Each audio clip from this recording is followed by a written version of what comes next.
All right, so you can see I'm in the process of going through here. I took the back plate off. Found out what this was causing the lead screw not to drive is someone had the wrong size gear on here. I don't know what was going on with that. But I cleaned this up a little bit. I'm going to grease it up some. I need to clean this up too. I haven't hit that part yet. But while I had the chuck off, I decided to go ahead and knock a lot of the rust and stuff off of the this part. I don't know what this official part is called. This is the spindle right here, and then I don't know what this part is called. But anyway, this is really easy to polish, and it's kind of fun. You know, guys that do this a lot probably know what I'm talking about. You know, you just basically sand it real good. And on the ways, I have yesterday, I put some of the. I took off the saddle, and the saddle had rust in various locations, so I just have the whole thing soaking in evaporust right here. I'm going to pull it out here shortly. But I took some evaporust and put it on the ways and covered it with plastic so it didn't want to evaporate on me. And you can see, yeah, I probably might have left this on there too long. Wow. Yeah, you can see a lot of that rust came off on that rag. And I've got a brass toothbrush here, so this is very hard to do with one hand. So yeah, it looks like that evaporust helped knock a lot of that rust loose.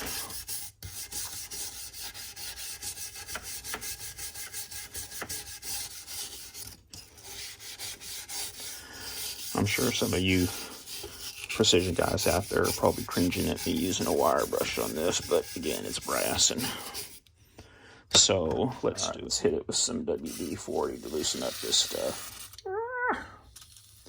I'm gonna get on my phone.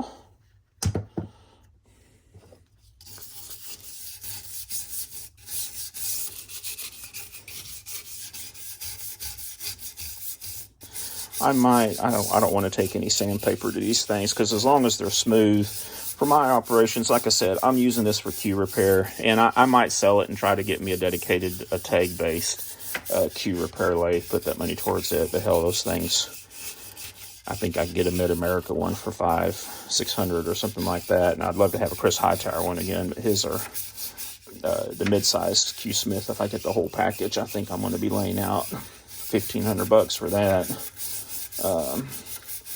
And I'm just a broke hillbilly, so. All right, let's wipe this off and see what we got going on here.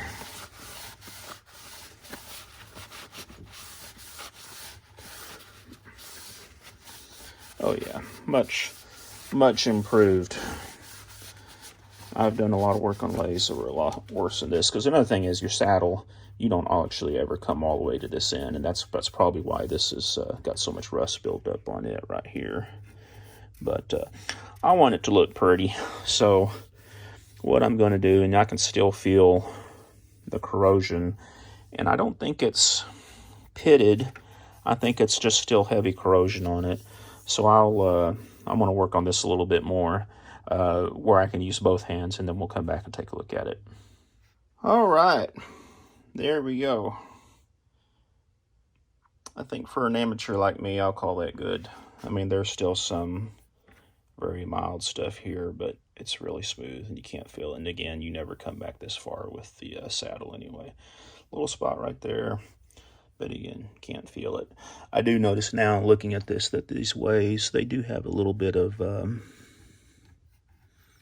don't know what that is on there. It looks almost like maybe someone had some adhesive fall in there, and there's a little rough spot right there.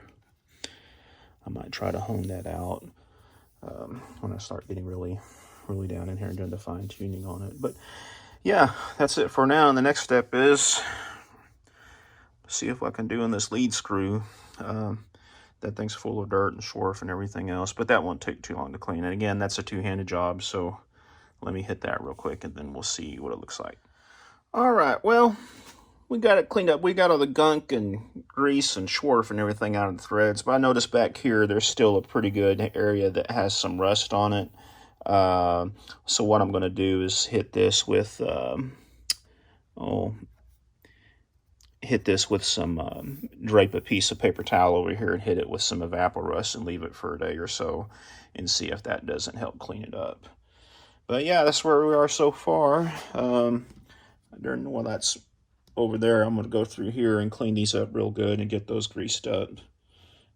Start getting those ready to go. So yeah, we're making progress, and yeah, I'll take this saddle out today and get it cleaned up real good and let you guys see what it looks like. Okay guys, what we're doing now is basically I'm going to show you how I lube up this bottom half of this carriage. I like to put just Mobile 1 on these gears in here, and that's what's in here is 10W30 Mobile 1. Put a good little bit of them on there. You don't want to go too crazy.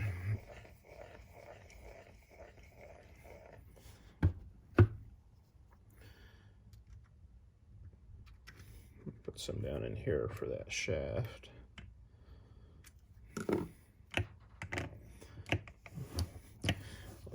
Pull this out a little bit, put some back in there behind that plate. You notice my awesome JB Weld job on fixing this handle. I've got a new one of these ordered. You can order these from little machine shop for about, I don't know, I think it was $6 or $7 or something like that. But anyway, I like to put a little bit of, like I said, the 10W30 on this. And we'll put some more of this on the rack that's underneath the ways.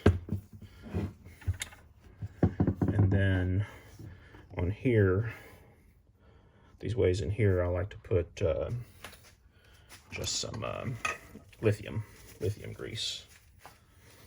Let's take a look at this is my preferred, the Lucas White lithium grease. Looked all over the place for this, and I can't remember now where I bought it, but I couldn't find this particular tube. So my wife and I went out looking all over the place trying to find it, and never could find it. I can't remember where I got it. Thinking might have been at TSC, I'm thinking possibly. I was with my son up in Missouri somewhere. We got it, so. But anyway, that's about all I want to do on that. Probably got too much on there, but it'll be all right. All right, so now what we'll do is we'll put this back on the lathe. So let me change my angle here so you can watch that.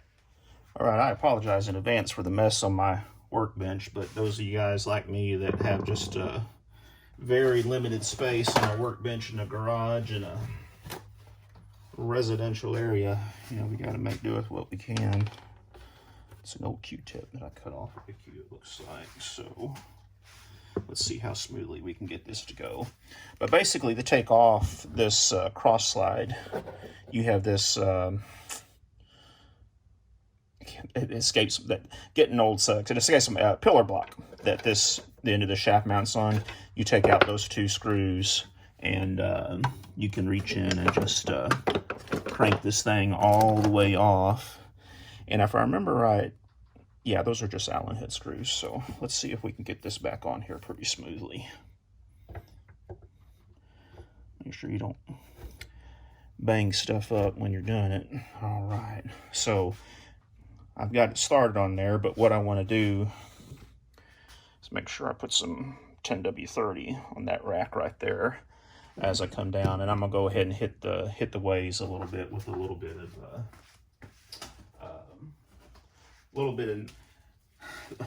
I've done 10W30 in the ways before, fine, and I've done 10W lithium grease on the ways before, fine. I use lithium grease for a long time. Today I think I'm gonna just do the machine oil on it. And we'll see that you don't have to do a whole lot.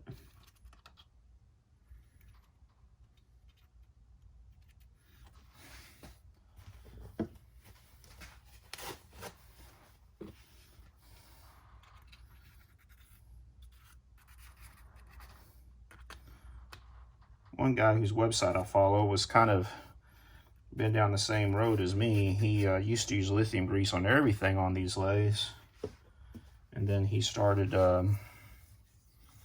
using just plain old-fashioned motor oil like me. And like I said, either one will work as long as you keep it lubricated. The motor oil I kind of like because I do a lot of Q work on this, cutting ferrules and whatnot, and the motor oil tends not to have the sawdust stick as bad to it, at least in my opinion anyway. But hell, either one will work. I'm probably not smart to mix that lithium with the motor oil on there, but you know what? I'm a fat hillbilly. I've never been accused of being smart. All right. Move this up there till you get a little bit of engagement. And there we go. Oh boy, I tell you what, that thing is so much smoother than it was. And if you have to adjust these, you have a little gimbal screws back here on the back side that you can adjust the tension of it. But this is very nicely adjusted, actually. That leads me to believe this lathe actually probably wasn't used a whole heck of a lot. Probably just abused by letting it sit outside. And well, I don't think it sat outside obviously, or else the control board wouldn't work and stuff like that. But oh yeah, that thing, I don't know if I shot a video of it before. If I did, you could probably go back and see it, but that thing was a struggle to turn with all the buildup and gunk and everything else that it had on it from the years it sat outside. So next, let's put this pillow block back on. So we might have to cut out here while I find the screws to mount it. There they are. That was quick. Socket head screws. So, you know what? I actually haven't cleaned this. Let me clean this up. That's the pillow block looks like. Let me clean it up a little bit. My dad, before he retired, was a automatic transmission repairman. And I remember being a kid in his shop countless times growing up, you know, watching him do stuff and things like that. You know, he'd let me help him, quote unquote, sometimes with different projects he was doing. And I remember one thing he always taught me, which I think is a very sound advice. Whenever you're putting something back together, always have everything as clean as it could be, because that's essential in rebuilding like he used to do. Just make sure your shop is clean. All right, where are my screws at? There we go.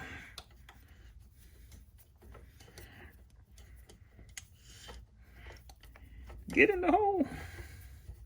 It's in the hole. And like anything, you don't want to tighten them all the way down until you get them both started in there. So get in the hole. All right. There we go with that.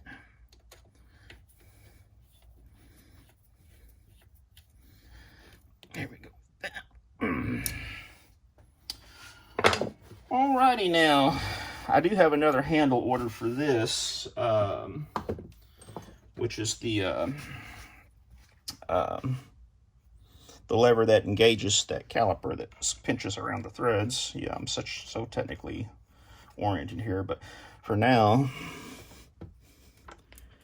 use this screw. Might have to do some cleaning or adjusting on that. There we go.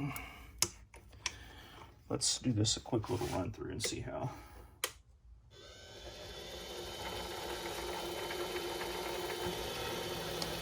Yeah, there we go. Much better than it was. The only time I use this, like I said, I do this mostly for Q work. The only time I ever use the auto feed is sometimes if I'm doing a finishing touch on a ferrule.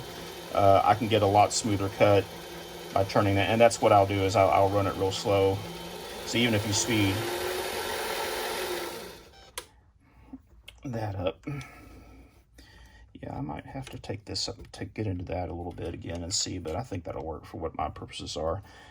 I've got a new handle ordered for that. Like I said, someone had broken off that old handle. All right, so now our next step is going to be to start putting the cross slide back on. So let's see how smoothly this will go here.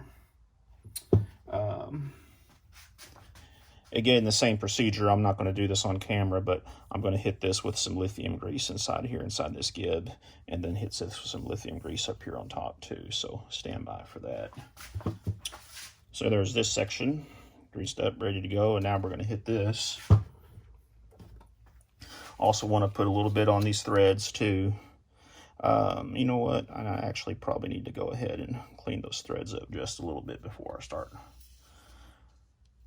throwing the mojo on them.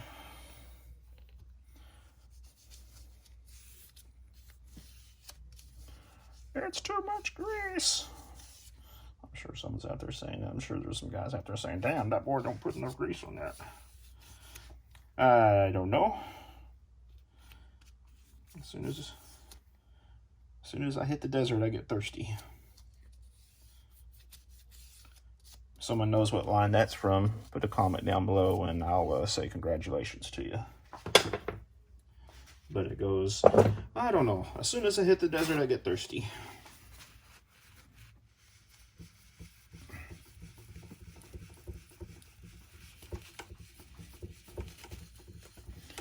What I'm doing here is just making sure there's no build up. A little trick I like to do, my nails naturally, even if I keep them short, my quicks are real close to the end of my fingers, but they come in handy for stuff like this. I just put like my thumbnail down in that thread. On this thread part, actually, it's going into brass. You know what? I'm gonna hit that with a little bit of lithium grease too.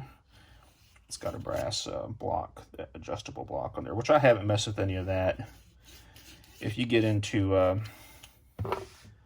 messing with the adjustments on this part and everything, which can be adjusted up here, there's guys out there that know a lot more than this fat hillbilly when it comes to doing stuff like that. So trust me, check out their videos versus mine.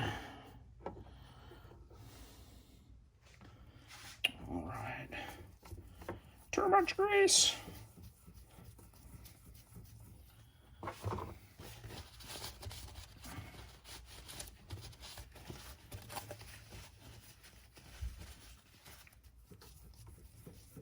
And you know what? I noticed this thing isn't turning actually. Oh, you know why? Because I took this handle off. I think I've got to, once I tighten this up, I think this will start turning accordingly. So I just want to run this all the way up through here first and get some, make sure we get lube across everything. I might have to loosen those gibs just a hair. See, I don't need extremely high tolerances for what I do with Q work and stuff like that and everything, but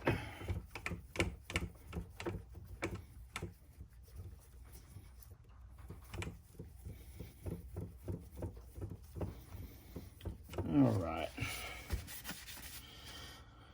A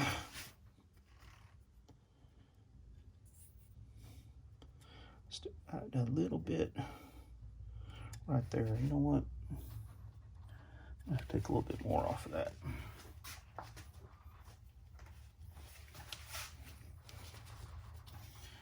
That's a new clean rag. There's no filings on that one, in other words, so.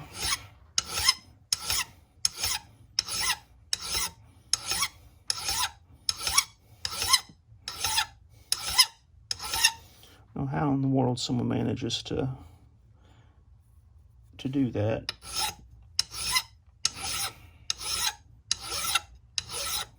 But again, this is not going to be for precision machining. This is just for Q work. So, and actually, in all honesty, I can't remember ever having used that cross slide doing Q work. So, much better.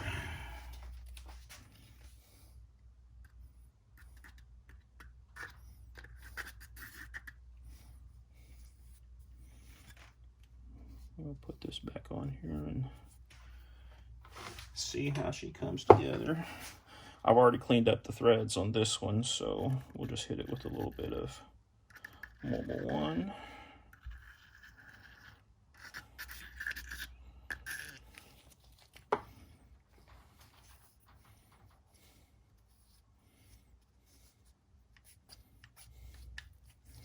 And let's see if we can't screw this up. Oh, gib. Gib.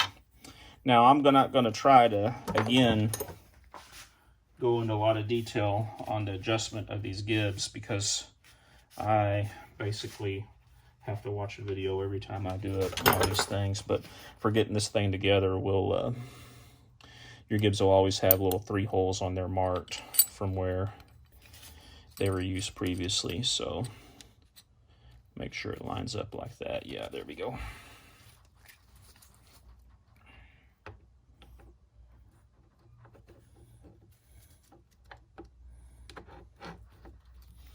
And I had loosened those gibs a whole lot. See, this one has got a nice little machine spacer in there. That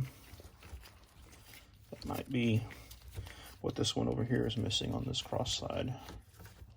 I don't know. As soon as I hit the desert, I get thirsty. Hopefully, one of my 59 subscribers has Googled that and they know what it's from.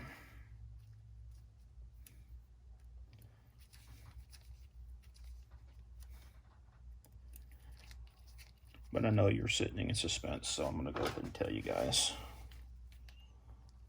That is from The Good, the Bad, and the Ugly. E.I. Wallach says that to Blondie, which is played by Clint Eastwood, when he's taking him out in the desert. He says, I don't know, as soon as I hit the desert, I get thirsty. All right, well,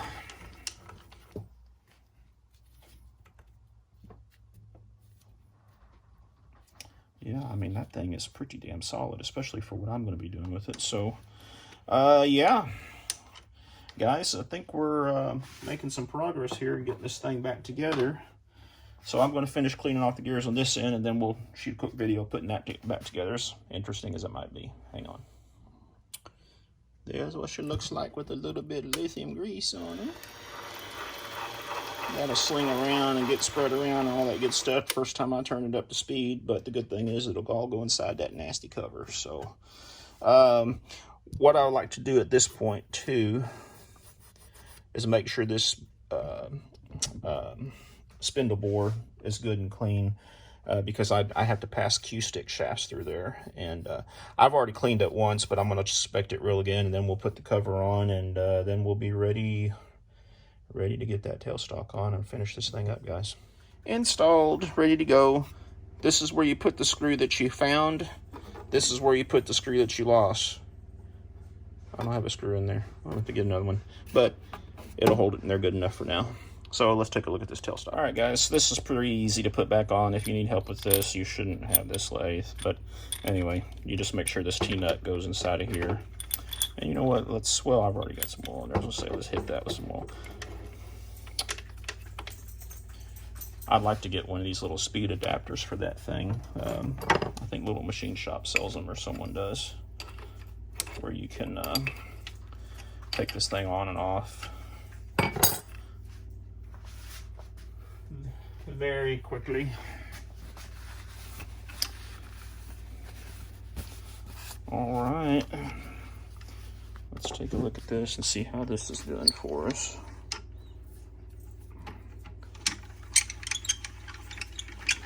And you can see I had that soaking in some 30 weight. Come on, baby.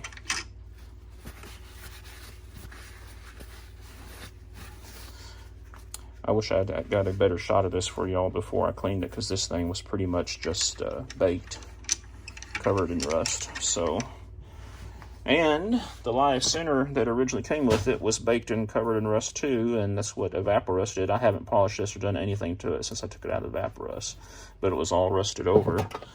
And then yesterday I'm looking for something else in the garage, and I find this one I had before. It's number 2 Morse taper.